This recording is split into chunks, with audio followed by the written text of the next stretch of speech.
Men Jomboy tuman 32-umumta'lim maktabining 9-A sinf o'quvchisi Abduhalil Xurshidman. Hozirgi she'rim Muhammad Yusufning Lolajonim she'ri. Mendan nima qoladi? 2 misra she'r. 2 sandiq kitob, 1 uyum tuproq. Odamlar ortimdan nima desa der, men seni o'ylayman, o'zimdan ko'proq. Lola, lolajonim, lola qizg'aldoq. Men ketsam yomondan yiroq bo'l oxir.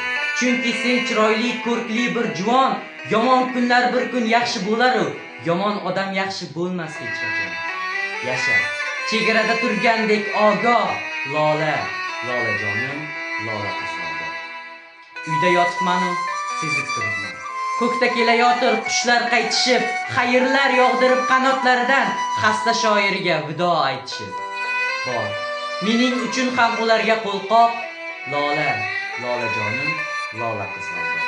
Ularni men yana ko'ramanmi?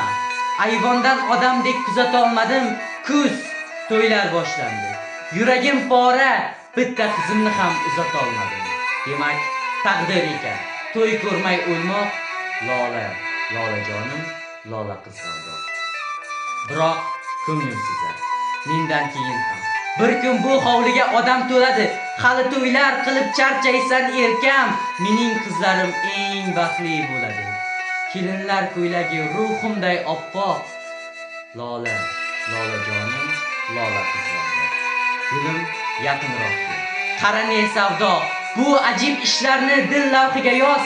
Kimga qasr yetmas, kimga mol dunyo, menga esa havo yetmaydi xolos. Tiriklar mudroqda, o'liklar uyg'oq, lola, lolajonim, lola qizg'aldoq.